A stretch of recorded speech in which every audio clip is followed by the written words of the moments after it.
Profeta Jeremias, capítulo de número 2, a partir do primeiro versículo, diz assim: Veio a mim a palavra do Senhor, dizendo: Vai e clama aos ouvidos de Jerusalém, dizendo: Assim diz o Senhor, lembro-me a favor de ti da devoção da tua mocidade, do amor dos teus desposórios, de como me seguiste no deserto, numa terra não semeada. Então Israel era santo para o Senhor, primícias da sua novidade. Todos os que o devoravam eram tidos por culpados. O mal vinha sobre eles, diz o Senhor. Ouvi a palavra do Senhor, ó casa de Jacó, e todas as famílias da casa de Israel. Assim diz o Senhor: que injustiça acharam em mim vossos pais, para se afastarem de mim, indo após a vaidade e tornando-se levianos. Eles não perguntaram: onde está o Senhor, que nos fez subir da terra do Egito, que nos guiou através do deserto, por uma terra de charnecas e de covas, por uma terra de sequidão e densas trevas, por uma terra em que ninguém transitava nem morava. E eu vos introduzi numa terra fértil, para comerdes o seu fruto e o seu bem, mas quando nela entrastes, contaminaste a minha terra, e da minha herança fizeste uma abominação. Os sacerdotes não disseram: onde está o Senhor? E os que tratavam da lei não me conheceram. Os governadores prevaricaram contra mim, os profetas profetizaram por Baal e andaram após o que é de nenhum proveito. Portanto, ainda contenderei convosco, diz o Senhor, e até com os filhos de vossos filhos contenderei, pois passai as ilhas de Quitim e vede, enviai a Quedar e atentai bem, vede se jamais sucedeu coisa semelhante. Acaso trocou alguma nação os seus deuses, e contudo não são deuses? Mas o meu povo trocou a sua glória por aquilo que é de nenhum proveito. Espantai-vos disto, ó céus, e horrorizai-vos, ficai verdadeiramente desolados, diz o Senhor. Porque o meu povo fez duas maldades. A mim me deixaram um manancial de águas vivas, e cavaram para si cisternas rotas, que não retêm as águas. Acaso é Israel um servo? É ele um escravo nascido em casa? Por que, pois, veio a ser presa? Os leões novos rugiram sobre ele, levantaram a sua voz e fizeram da terra dele uma desolação. As suas cidades se queimaram e ninguém habita nelas. Até os filhos de Mênfis e de Tapanes te quebraram o alto da cabeça. Porventura não trouxeste isto sobre ti mesmo, deixando o Senhor teu Deus, no tempo em que ele te guiava pelo caminho? Agora, pois, que te importa a ti o caminho do Egito para beberdes as águas do Nilo? E que te importa a ti o caminho da Síria para beberes as águas dos Eufrates? A tua malícia te castigará, e as tuas apostasias te repreenderão.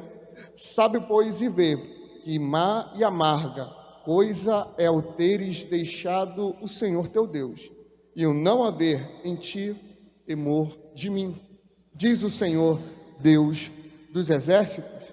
Já há muito quebraste o teu jugo, rompestes as tuas ataduras, e disseste: não servirei. Pois em todo outeiro, alto e debaixo de toda árvore frondosa, te deitaste, fazendo-te prostitutas. Todavia, eu mesmo te plantei, como vide excelente, uma semente inteiramente fiel. Como, pois, te tornaste para mim uma planta degenerada de vide estranha, pelo que, ainda que te laves com salitre e uses muito sabão, a mancha da tua iniquidade está diante de mim, diz o Senhor Deus. Amém, irmãos? Podem sentar, com a graça de Deus. Amados, o profeta Jeremias, ele relata algo aqui nesse texto que é bem chocante. Isso me parece um clamor. Isso me parece um grito de preocupação que Deus traz para com essa nação. Amém? Esse clamor e esse grito, relatado pelo profeta Jeremias, era uma preocupação que Deus tinha com aquele povo. Aquele povo que ele relata: olha, eu me lembro do favor que eu fiz a vocês. Eu lembro da bênção que eu estabeleci com vocês. Eu lembro. Eu tirei vocês de lá do Egito. E eu trouxe vocês para uma boa terra. Vocês me seguiram no deserto. Era uma terra que não era semeada. Vocês me seguiram no momento de dificuldade. E eu sustentei vocês. E eu coloquei vocês nessa terra. Só que vocês se desviaram. Resumindo, é o que ele está dizendo. Vocês se voltaram para outros deuses. Só que vocês não tiveram a capacidade de pensar. Nem os seus líderes, ou seja, os seus sacerdotes, pensaram e perguntaram: onde está o Senhor que nos fez subir da terra do Egito?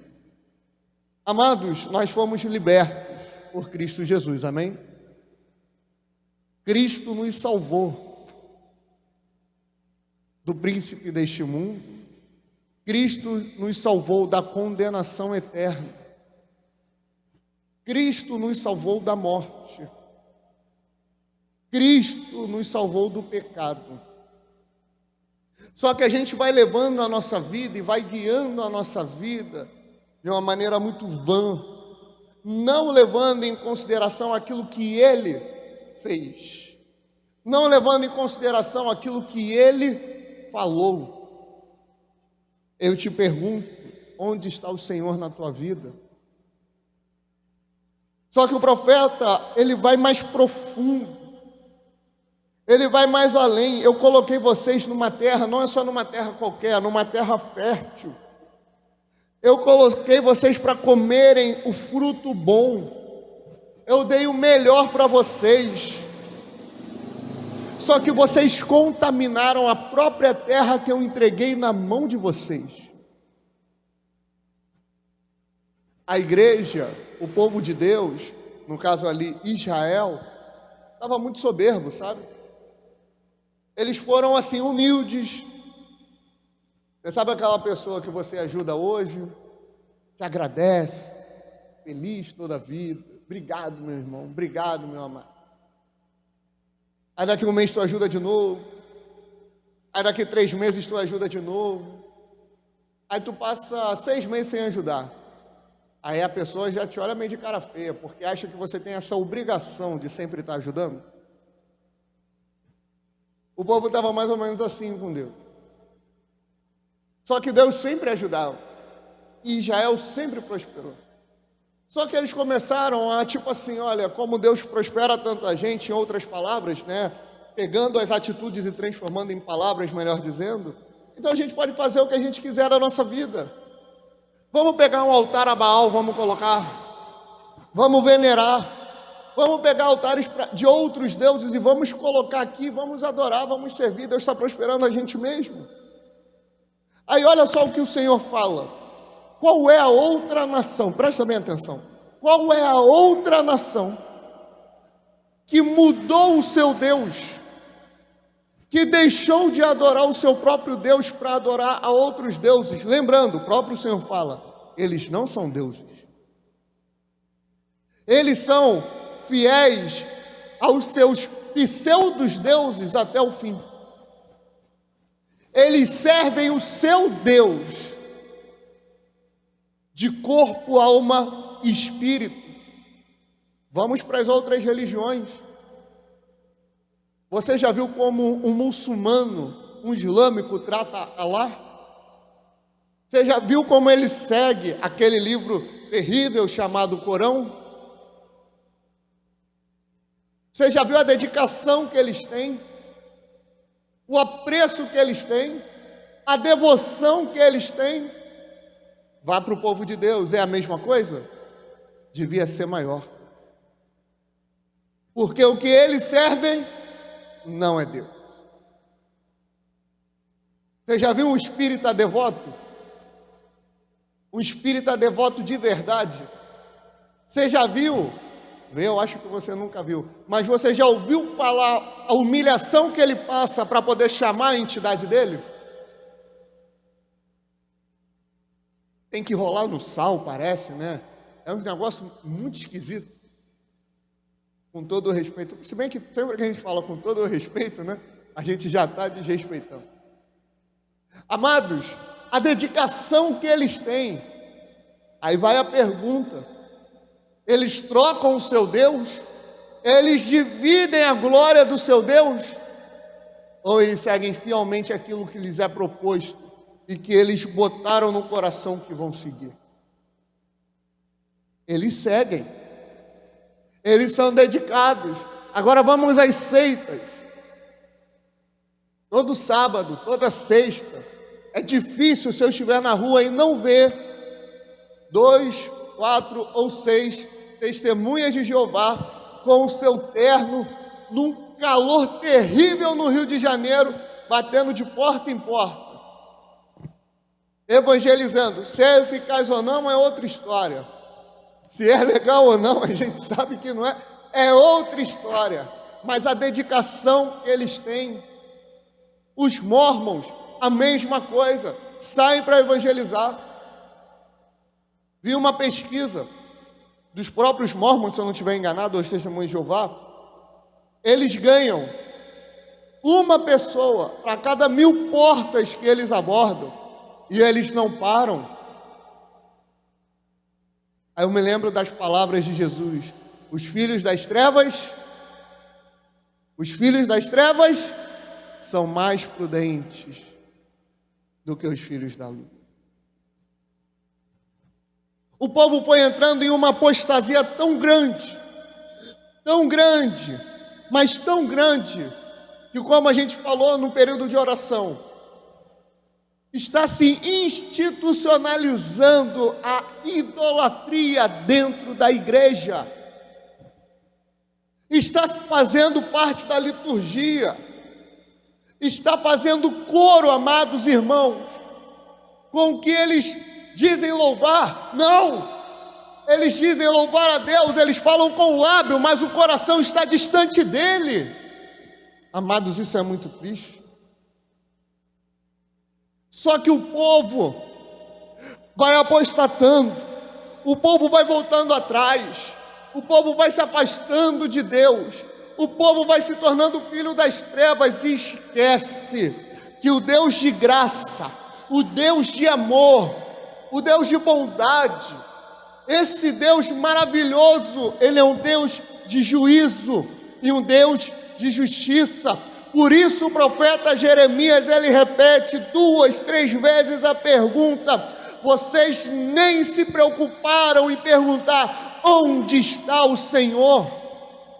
Nesse culto, onde está o Senhor? Ele está lá do lado de fora, igual nas cartas à igreja de Apocalipse: eis que estou à porta aí. Ora, se ele está à porta batendo, quer dizer que ele está do lado de fora, e ele devia estar dentro, sendo louvado, venerado, adorado, ensinando e instruindo o seu povo, como diz o salmo que nós lemos: ensinar-te-ei, instruir-te-ei pelo caminho que deve seguir. Como ele fará isso do lado de fora da igreja? Me diga. E o povo vai se afastando. Aonde está o Senhor na tua vida? Aonde está o Senhor no teu dia a dia? Aonde está o Senhor no teu trabalho? Aonde está o Senhor na criação dos teus filhos? Aonde está o Senhor quando tu vai à escola? Onde está o Senhor quando tu trabalha?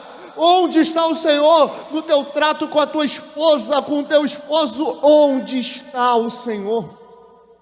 Não pense você que a igreja evangélica estava ontem no prumo e hoje simplesmente desviou e construiu a estátua lá daquele pastor. Não é do dia para a noite. São as pequenas concessões, são os pequenos pecados, aqueles que há mais ou menos 9, 10, 11 anos atrás, que congregavam comigo no outro ministério. Não pense você que aqueles que se desviaram porque o pastor pecou. Foi aos pouquinhos. O coração já estava sendo contaminado. Israel não se desviou do dia para a noite, amado. Salomão não desviou o povo do dia para a noite, foi aos pouquinhos. Foi fazendo uma aliança aqui, foi fazendo uma aliança acolá, foi fazendo uma concessão aqui, para ter uma paz ali, para ter uma paz aqui. Foi dessa forma. Se a gente não cuidar da nossa igreja, se a gente não cuidar do nosso coração, da nossa família e começar a abrir concessões, nós seremos mais uns apóstatas, mais uns desviados, e não podemos fazer isso. Nós precisamos zelar primeiro da nossa vida espiritual, nós precisamos zelar em segundo lugar da nossa família, esposa, esposo e filhos, e em terceiro lugar precisamos zelar do ministério que o Senhor nos colocou. Nós precisamos zelar, nós precisamos cuidar. E aí vai a pergunta: onde está o Senhor na tua vida espiritual? Onde está o Senhor na tua família? Onde está o Senhor na tua igreja? Onde está o Senhor? Acaso, verso 11, trocou alguma nação os seus deuses, que contudo não são deuses, mas o meu povo trocou, olha só, a sua glória por aquilo que é de nenhum proveito. O povo trocou o Criador dos céus e da terra por demônios, por ídolos. Isso foi acontecendo quando o povo estava deixando de adorar a Deus. Isso foi acontecendo, sabe quando? Quando lá em 1 Reis 12, quando Israel e Judá são divididas, quando Jeroboão olha e fala assim: olha, esse povo está indo lá para Jerusalém adorar, eles vão se voltar contra a gente, eles vão se levantar contra nós, eles vão ir para o lado de lá, isso não pode acontecer. Então vamos botar aqui, em uma extremidade vamos colocar uns ídolos, e na outra extremidade vamos colocar outros ídolos, e ninguém maldou. Os sacerdotes não maldaram, o povo que estava servindo a Deus não maldou.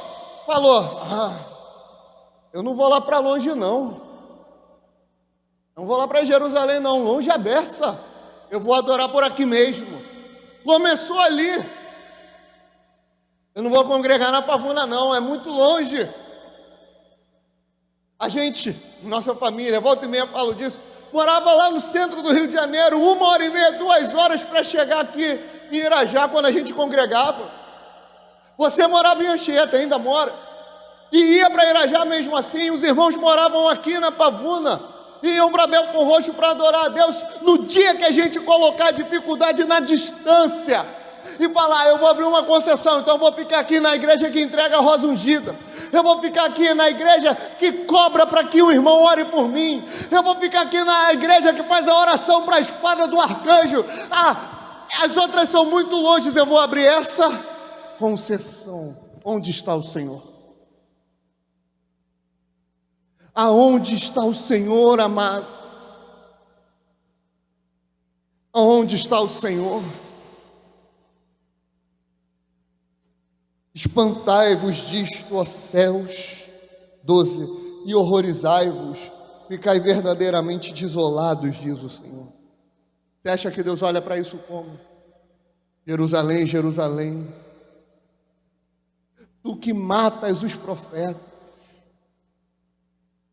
quanto tempo eu quis juntar o meu povo como a galinha junta os seus pintinhos, mas vocês não me quiseram. Olha só o 13, porque o meu povo fez 2 maldades. A mim me deixaram um manancial de águas vivas e cavaram para si cisternas cisternas rotas que não retêm água. As duas maldades, a primeira, o meu povo me deixou. E isso se prova quando o povo não faz a pergunta que o Senhor queria ouvir: onde está o Senhor? Quando o povo não se preocupa: olha, a gente está indo, está adorando esse ídolo aqui, aí adora o outro, aí adora o outro, aí fica adorando um montão. Cadê o Senhor nessa história? Aí nos dias atuais, você vai para a igreja, você chega, é a dança, você chega, é o dízimo, aí depois ali você vai para o teatro, aí depois ali você vai para a festividade tal, aí depois você vai para os anúncios. Aonde está o Senhor? Onde está a mensagem, a palavra de Deus? Onde está o anúncio do Evangelho? Aonde que está? É o ativismo, é a igreja misturada com a política, a igreja idolatrando a política, a igreja idolatrando homens. Onde está o Senhor nisso? Porque o meu povo fez duas maldades. A primeira, me deixou, me abandonou, se distanciou de mim. Não fui eu que abandonei vocês, não fui eu que fugi de vocês, vocês que se distanciaram de mim. Porque as mãos do Senhor não estão encolhidas para que não possa abençoar, nem os ouvidos estão tapados para que não possa ouvir. Mas o pecado, a iniquidade faz separação entre o homem e Deus. O homem vai pecando, não se arrepende, não busca perdão, não mergulha na graça, ele vai se afastando,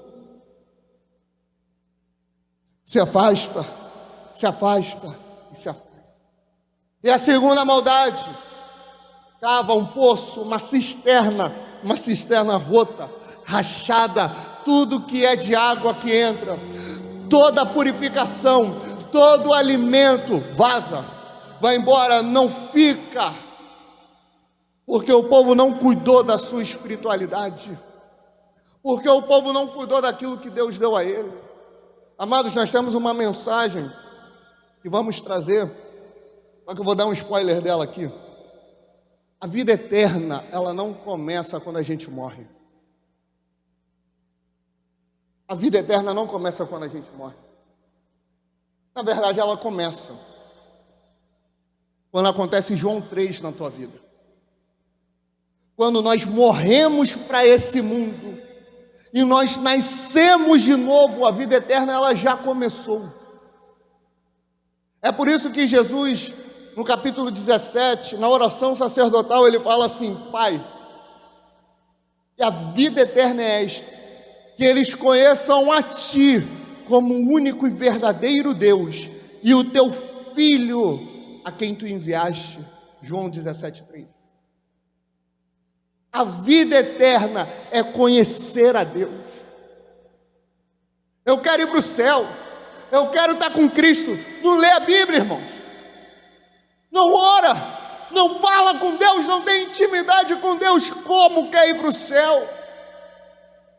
Irmãos, a gente não tem que querer ir para o céu, a gente tem que querer estar com Cristo. E isso já é possível aqui e agora. Isso é possível hoje. A vida eterna, ela começa quando tu nasceu de novo. Se tu nasceu de novo, tu já tem a vida eterna. E a promessa de Deus é essa, 1 João 2,25, a vida eterna. Nós já temos ela, foi conquistada na cruz, foi conquistada por alto preço, foi conquistada por um preço de sangue inocente, nós recebemos. Precisamos valorizar, precisamos cultivar, precisamos buscar mais a Deus, porque o que hoje é um desvio, o que hoje é uma apostasia individual, um desviar, uma apostasia institucional da igreja brasileira, começou lá atrás. Vamos modernizar os nossos cultos, vamos colocar atrativos nos cultos, vamos colocar alguma coisa para atrair a juventude, vamos colocar alguma coisa, amados, para atrair as mulheres, para atrair os homens. Vamos atrair, vamos deixá-los à vontade, amados. No dia que a mensagem da cruz nos deixar à vontade, a Bíblia perdeu todo o seu sentido. A mensagem da cruz não é para nos deixar à vontade, pelo contrário, ela tem uma mensagem que conforta, mas ela também tem uma mensagem que confronta. Essa é a mensagem da cruz. Essa é a mensagem do Evangelho. Portanto, amados, eu torno a perguntar: onde está o Senhor? Onde está o Senhor na tua espiritualidade, na tua vida pessoal, individual? Onde está o Senhor na tua família? Como tu tem levado o Senhor na tua família? Como tu e tua esposa têm buscado a Deus? Como você tem levado Deus aos teus filhos? Fala. Onde está o Senhor na tua igreja? Como você tem vivido igreja? Não deixe chegar lá na apostasia, no desviar, para se preocupar. Se preocupe agora. Hoje, se ouvires a sua doce voz, não endureça o vosso coração. Amém, amado?